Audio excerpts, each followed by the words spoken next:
Hello students, so let us continue the PYQ analysis of the prelims 2023 question paper. So question number 40 तक already analysis कर चुके हैं हम. So let us continue from the question number 41. 41 to 47 ये 8 question इस question paper इस video में हम देखेंगे. Okay, so let us start with the question number 41. What is the statement number 1 and statement number 2? Two statements are given and they have asked which one is correct and which one is the explanation of which one. Okay. So statement two directly देखते हैं हम, one बाद में देखेंगे, to directly देखते हैं as per our logic. Okay, statement two क्या बोल रहा है? Article 335 of the constitution of India defines the term. जब भी constitution of India defines the term आता है, व्हाटएवर में भी कॉन्स्टिट्यूशन ऑफ इंडिया में कुछ भी डिफाइन नहीं किया है, तो इसलिए this statement becomes wrong. Multiple times I have already explain, मैंने ऑलरेडी बहुत बार बोला है कि कॉन्स्टिट्यूशन ऑफ इंडिया जब भी डिफाइन द टर्म ऐसे वर्ड आता है कॉन्स्टिट्यूशन के बारे में, इफिशियंसी ऑफ एडमिनिस्ट्रेशन, इधर कुछ भी हो, इफिशियंसी ऑफ एडमिनिस्ट्रेशन हो या व्हाटएवर. यस्टरडे भी एक क्वेश्चन आया था, constitution of India define constitution of India कुछ scheduled area. Okay, constitution of India define the scheduled area, constitution of India define this thing that thing. So whatever is there, constitution of India कुछ भी define नहीं करता है, very vague, मतलब कि there is no clarity, any clarity is not there in the constitution. बहुत सारे interpretation के लिए लूप होल्स है, इसलिए जब भी डिफाइंस द टर्म आता है, constitution of India defines the term, that statement becomes wrong. और ये अगर स्टेटमेंट रॉन्ग है तो डायरेक्टली हम क्वेश्चन तक आंसर तक पहुंच जाएंगे कि दिस इज द आंसर. कौन सा है? Two is incorrect. Okay, statement two is incorrect. तो ए एंड बी में 1 and 2 करेक्ट, 1 and 2 करेक्ट बोल रहा है, तो ये इलिमिनेट होगा क्योंकि 2 is incorrect as per our logic. And D also 2 is correct बोल रहा है, मतलब डी आल्सो इलिमिनेटेड. तो 2 इज इनकरेक्ट, एक ही ऑप्शन में 2 इज इनकरेक्ट है, that is C. So 1 is directly correct, मतलब कि सी को हमने टिक मार्क किया तो 1 वैसे भी करेक्ट है 2 इज इनकरेक्ट होने की वजह से. तो 1 क्या है?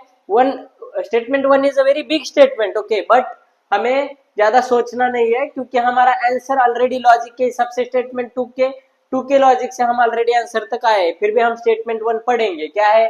The Supreme Court of India has held in some judgments, some word आया है, not all the judgments. Okay, in some judgments that the reservation policies made under article 16(4) of the constitution would be limited by article 335 for maintenance of the efficiency. जब भी efficiency of the administration या enabling the few good things, अच्छी चीजों के लिए जब भी कुछ होता है ना, here the efficiency of administration is maintained. Okay, इस स्टेटमेंट में क्या बोल रहा है? efficiency of administration is maintained due to these judgments. And here some word is came, not all, many, some, ऐसे वर्ड जब आते हैं स्टेटमेंट में, so that statement becomes correct. इसलिए 41 का आंसर होगा C. 1 is correct, 2 is incorrect. Let's move to the next question, question number 42. How many are the correct statements? Now here also you can see the concept of stupa is Buddhist in origin. जब भी इसे origin बोला जाता है, concept of stupa, there is a concept of stupa in Buddhism. Okay, Buddhist stupa होते, but इसका origin is not the Buddhist. Okay, the concept of stupa is Buddhist in origin is the wrong statement. Okay, I have multiple times explained, PYQ में multiple times मैंने explain किया है कि जब भी ऐसे किसी चीज का origin होता है ना, that is wrong. क्योंकि origin कब हुआ और end कब हुआ किसी चीज का, वो किसी को जनरली पता नहीं होता है जनरली. इसलिए the concept of stupa is Buddhist in origin is a wrong statement. Statement number 2, stupa is generally a repository of relics.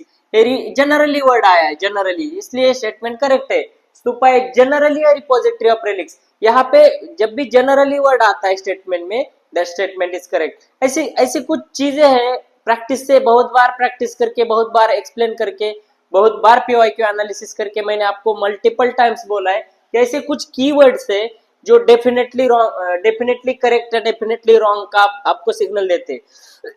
तो जब भी ऐसे जनरली वर्ड आता है, that is the correct statement. Statement number 3, stupa was votive and commemorative structure in Buddhist tradition. ये भी correct है. क्यों पता है? votive and commemorative. yesterday भी हमने बोला, yesterday भी एक क्वेश्चन था कि कुछ तो था जिसमें 2 वर्ड and लगा के 2 वर्ड जब कनेक्ट करते हैं एक चीज के बारे में, stupa was votive and commemorative. Similar word है votive and commemorative, मतलब कि सिमिलरिटी है वर्ड्स में। तो ऐसे वर्ड जब कोमोटिव एंड कोमेमोरेटिव या this thing and that thing, ऐसे दो वर्ड को अगर एंड से कनेक्ट करके कुछ ट्रेडिशन के बारे में बोला जाता है ना, मतलब कि एक ही ट्रेडिशन या एक ही चीज के बारे में, मोटिव एंड कोमोरेटिव दो चीजें बोली है स्टेटमेंट में, इसलिए दिस स्टेटमेंट आल्सो करेक्ट। सो इसका आंसर हो गया ओनली 2 बी आंसर, क्योंकि 2 एंड 3 दो स्टेटमेंट्स करेक्ट है, 1 इज रॉन्ग, इसलिए इसका आंसर हो गया only 2। Question number 43, in ancient south India Korkai, Poompuhar and Muchiri were well known as. अभी ये देखो, these are the things which are there in the NCERT, these are there in the PYQ notes. मेरे NCERT के notes में भी ये cities का these are the ports. But अभी इसका आंसर कैसे लिखना है? अगर आपको पता है Korkai, Poompuhar and Muchiri are the ports, इसका आंसर है पोर्ट्स। अगर if you know the answer well and good, but पता भी नहीं है तो भी इसका आंसर कैसे करना है बताता हूं मैं। देखो स्टेटमेंट 1 क्या बोल रहा है? कैपिटल सिटीज, ओनली सिटीज नहीं बोल रहा है, कैपिटल सिटीज बोल रहा है। कैपिटल मतलब कि सिटीज के बारे में, सिटीज में कैपिटल सिटीज। ऐसे जब भी detailed, I have already explain, detailed में जब जाते हैं, जैसे कि सिटीज, ओनली सिटीज बोलते थे तो पॉसिबल था, बट कैपिटल सिटीज मतलब कि एक कंडीशन डाल दिया एक स्टेटमेंट में कि कैपिटल सिटीज, इसलिए ये रॉन्ग है। Then C, centres of iron and steel making, iron and steel making, अभी यहाँ पे देखो सेंटर्स ऑफ आयरन और स्टील मेकिंग के सेंटर्स बोल रहे हैं, ओके, ये भी रॉन्ग है। यहाँ पे shrines of Jain tirthankaras, detail information बोल दिया। श्राइन्स है okay, shrines is okay, but Jain tirthankaras बोला है, मतलब कि जैन तीर्थंकरा का श्राइन, मतलब डिटेल इंफॉर्मेशन दे दिया यहाँ पे। बट बी स्टेटमेंट में ओनली पोर्ट्स बोला, ऐसे नहीं बोला कि ऐसे कुछ भी डिटेल इंफॉर्मेशन नहीं बोला पोर्ट्स के बारे में, ओनली पोर्ट्स वर्ड डाला है, वो पोर्ट्स वर्ड आया है, ओके। सो आपको लॉजिकली, अगर आपको if you know the answer well and good, but पता भी नहीं है तो भी कैसे आंसर तक पहुंचना है, कि जब भी डिटेल्ड इंफॉर्मेशन दिया जाता है स्टेटमेंट्स में, डिटेल्ड और एक ही स्टेटमेंट, मतलब कि this is related to the factual, factual में जब भी डिटेल्ड होता है, फैक्चुअल में जब डिटेल्ड होता है तो रॉन्ग होता है, बट जब भी कंसेप्चुअल बेस्ड क्वेश्चंस होते हैं, कंसेप्चुअल, उसमें अगर डिटेल्ड इंफॉर्मेशन है तो that is good, that is correct statement. But यहाँ पे जब भी फैक्चुअल के बारे में डिटेल देते हैं, सिटीज के बारे में कैपिटल सिटीज, श्राइन्स के बारे में जैन तीर्थंकराज, मतलब कि श्राइन्स है बट जैन तीर्थंकराज का श्राइन है, तो ऐसे जब आता है तो दैट थिंग्स बिकम रॉन्ग। तो इसलिए इसका आंसर हो गया ports, B answer ports. Question number 44, what explain the practice of Vattatiruttal as mentioned in the Sangam poet. Practice of Vattatirukkal, practice के बारे में पूछ रहा है, ओके, प्रैक्टिस ऑफ वट्टतिरुक्कल। अभी देखो इसका भी आंसर बहुत अच्छे से लिख सकते हैं, अगर आपको प्रैक्टिस ऑफ वट्टतिरुक्कल पता है तो वेल एंड गुड, बट अगर पता भी नहीं है, it is asking about the practice. But statement 1 में क्या बोल रहा है? किंग्स के बारे में, बाकी का छोड़ दो, बट यहाँ पे क्या बोल रहा है? किंग्स, मतलब कि एक पर्सन के बारे में बोला है, Kings employing woman bodyguards, but Kings के बारे में। सो दिस इज द प्रैक्टिस पूछा है, not the person, okay, person. यहाँ पे ए स्टेटमेंट क्या बोल रहा है? पर्सन के बारे में बोल रहा है, किंग्स एम्प्लॉइंग वुमन बॉडीगार्ड्स, मतलब कि एक किंग है और वो वुमन का बॉडीगार्ड, तो इसको तो प्रैक्टिस नहीं बोल सकते, क्योंकि किंग्स। देन लर्न्ड पर्सन्स, ये भी एक पर्सन के बारे में बोल रहा है, लर्न पर्सन, पीपल के बारे में बोल रहा है, ये भी प्रैक्टिस नहीं है। यंग गर्ल्स, यहाँ पे स्टेटमेंट का how the statement is beginning, but यहाँ पे देखो स्टेटमेंट डी पूरा पढ़ो।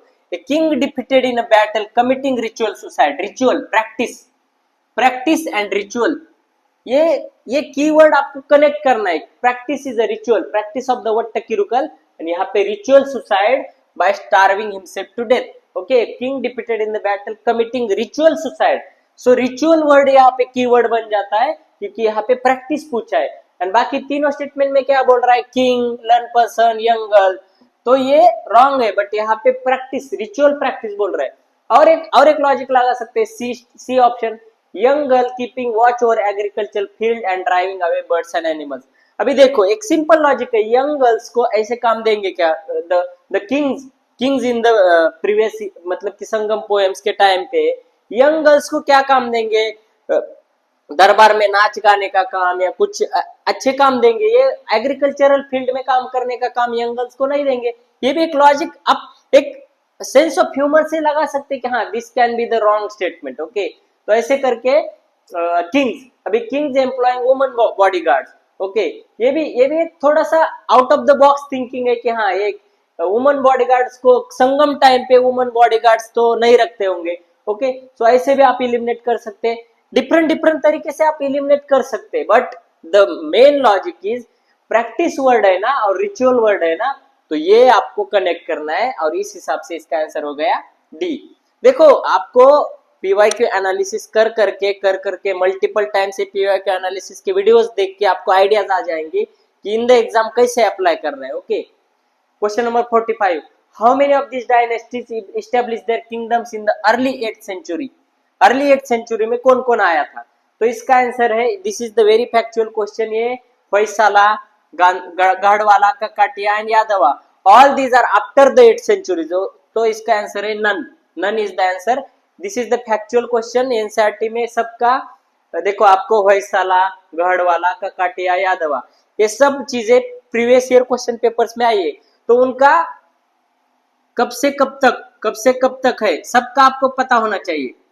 कब से कब तक उनका मतलब कि उनका जो इस्टेब्लिशमेंट है और उनका जो इस्टेब्लिशमेंट कब हुआ, उनका डायनेस्टी कब खत्म हुआ, ये चारों का या जितने भी है how many are there in the previous year questions, सबका आपको पता होना चाहिए। इसलिए ये क्वेश्चन आया है, इसका आंसर है नन। इसमें कुछ लॉजिक नहीं है, but this is the database question, previous year question paper के डेटा के बेसिस पे क्वेश्चन बनाया है। Okay, question number 46, consider the following pairs which are correctly match. अभी देखो लिटरेरी वर्क एंड ऑथर बोला है। ओके, सो इसका ये भी फैक्चुअल क्वेश्चन है। देवी चंद्रगुप्ता इज अ बिल्हाना, ये बिल्हाना नहीं है, इसका आंसर विशाख दत्ता ने ये लिखा है, विशाख दत्ता। तो ये पहले प्रीवियस ईयर क्वेश्चन पेपर में आया है Devi Chandragupta.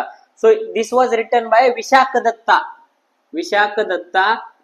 Dutta, not the Bilhana. Okay, so this is the database question. Okay, इसमें कुछ लॉजिक है नहीं। देन मिलिंद पाना इज आल्सो आया है पहले वाले क्वेश्चन पेपर में। दिस वाज नागसेना, बट यहाँ पे क्या दिया है उन्होंने, नागार्जुना दिया है, Nagarjuna. So Nagarjuna become the wrong, Bilhana become the wrong.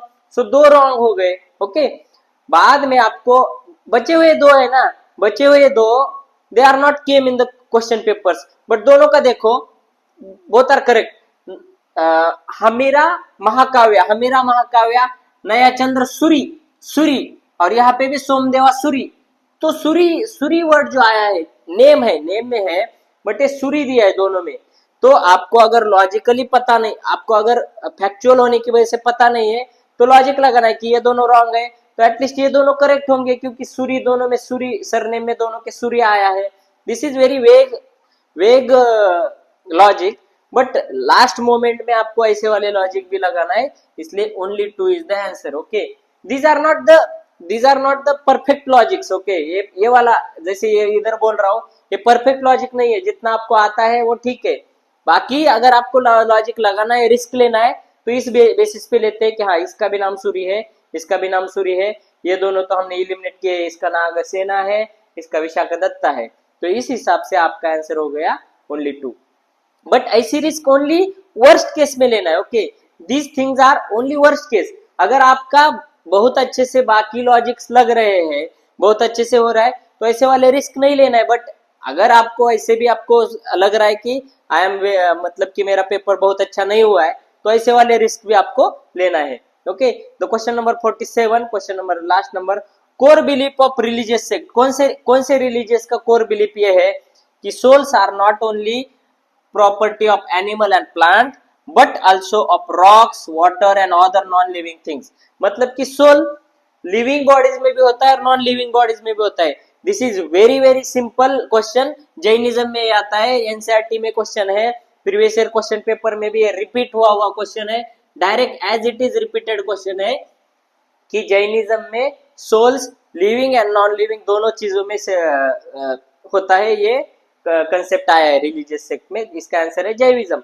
अभी बुद्धिज्म, शैविज्म, वैष्णविज्म, इसके बारे में भी अगर ऑप्शंस में आया है तो आपको थोड़ा सा डिटेल में देखना है कि इनका रिलीजियस बिलीफ्स क्या था, इनका रिलीजियस बिलीफ्स में क्या क्या बोला है, ऐसे आपको डीप में स्टडी करना है। ओके, सो आई होप आपको इसका फायदा हो रहा है। I don't know how many of you are watching this PYQ analysis videos, but please watch this videos, ये बहुत काम आएंगे एग्जाम में। 2023 के बाद 2024 का भी हम कंप्लीट करेंगे एंड उसके बाद 25 के प्रीलिम्स के लिए हम फिर से रिवीजन जो भी कीवर्ड्स है उसको देख के कितना डिटेल में जा सकते हैं, maximum concepts and maximum content देने की मैं कोशिश करूंगा। Okay, thank you so much. अगले वीडियोस में हम आगे के क्वेश्चंस देखेंगे। Thank you.